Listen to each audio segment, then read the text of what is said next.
Hey guys, so we're going to go over chapter 18 over coronal polishing and sealants. So on the calendar, I have set up some videos for you to watch on YouTube over how to place sealants and also how they do coronal polishing. Also on Evolve, if you go scroll down to chapter 17, there's some videos to watch. And also on chapter 18 on Evolve, there's videos for you to watch. So watch all those that are marked chapter 17 and 18. Okay. So when we get in to clinic, which sounds like it might be coming up, either as soon as maybe even next week, I don't know. I'll let you know for sure, but I will teach y'all how to do coronal polishing, okay? I've always been able to place sealants and do coronal polishing, and then several years ago it came out where you had to be certified to be able to place sealants and do coronal polishing, so you had to go get a certificate to be able to do that. Then they took it away, so now you don't. So if your office still wants you to have one, more than likely they'll pay for you to get certified in coronal polishing or in placing of sealants. All right, coronal polishing. It's a rubber cup polish. And actually, in your bag, you have this guy. This is known as a Profi angle. And this is known as Profi paste. So you would do like this and then polish each tooth. That's not cleaning the teeth. Only the dentist and the hygienist can scrape and clean the teeth, okay? Remove calculus, tartar, and plaque. But we can polish. All we're doing is polishing, making the surface smooth with the polishing. They make it smooth by doing actual cleaning. So it is a rubber cut polish. It is used to remove biofilm and stains from the coronal surface of the teeth. Coronal polishing is not a substitute for a oral prophylaxis, which prophylaxis means teeth cleaning.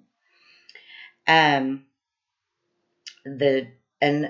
actual prophy is the complete removal of calculus, debris, stains, and biofilm from teeth. Calculus is that hard plaque. It can only be removed by a hygienist or a dentist. We cannot remove that.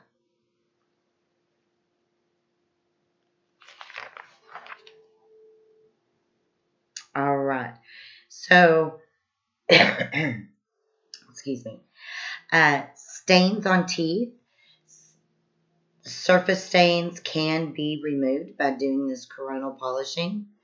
Any other stains, like the enamel is actually like kind of yellow looking, people can bleach their teeth with bleaching trays. Maybe some of you have them. We will learn how to make bleaching trays in clinic. All right. When you're doing a polishing, avoid polishing exposed cementum in areas of enamel, because that would be very sensitive to the patient. Very, very sensitive to the patient. So astringent stains, those occur on the external surface of the teeth and may be removed by scaling or polishing. Astringent stains are those that occur and it's within the enamel. We talked about fluorosis. That would be known as astringent stains.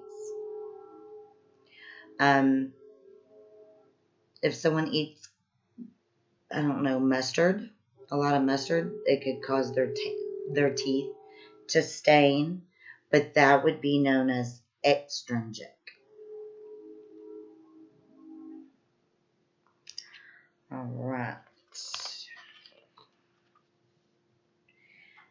I'm on page 284. So prophy angles, like the ones that you have, these get thrown away in the trash. Okay? These are disposable. But then on the top of 284, you have ones that are not. And those get cleaned in the autoclave. The instrument next to it, that is called a Cavitron. It shoots out water and it vibrates the calculus and the plaque off of teeth. So whenever we're using our prophy angle, there will be a handpiece attached to this called a straight nose cone handpiece. And we hold that, and then we stick our pinky out. And so when we're cleaning, using our pinky to use leverage and support, that's known as the fulcrum position. The fulcrum. You can place it on the lip, but it just stabilizes the hand as you're doing the cleaning. And that is known as the fulcrum and finger rest. The term fulcrum and finger rest are used to describe the placement of the third or the ring finger of the hand and is holding the instrument or handpiece. It provides stability for the operator as they're cleaning the teeth. And then at the top of 285, you can see how the prophy angle is on that straight nose cone handpiece. Now, if a patient has braces, instead of using the little rubber cup prophy angle, we'll use one that has like a brush. It has bristles on the end. And that way it can go underneath the wire and clean the teeth. Also, it works really well. Those little pits and fissures, those little grooves, those deep pits and fissures on your molars, it gets down inside of there. The bristle brush does and cleans really good.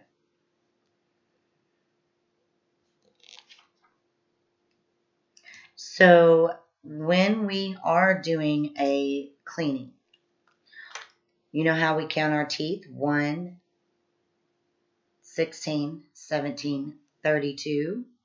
You're going to clean the same way. Each tooth, you'll be on there for about 3 seconds. 3 to 4 seconds on each tooth. Making sure you get at the gum line. So you clean, 4 seconds, go to the next tooth. Then the next tooth. Then the next tooth. Then you'll come back on the lingual surface of each tooth. So you'll go this way and then come back on the lingual. And then you'll go down here and you'll clean each tooth and then come back on the lingual. And that is your rubber cup polishing stroke.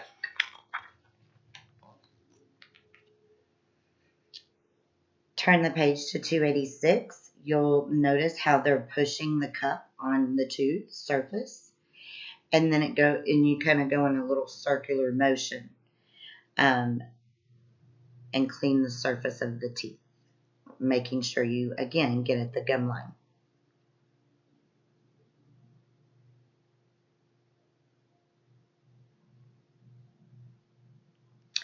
Pits, the sealants, like I said, I put a video on YouTube for you to watch that.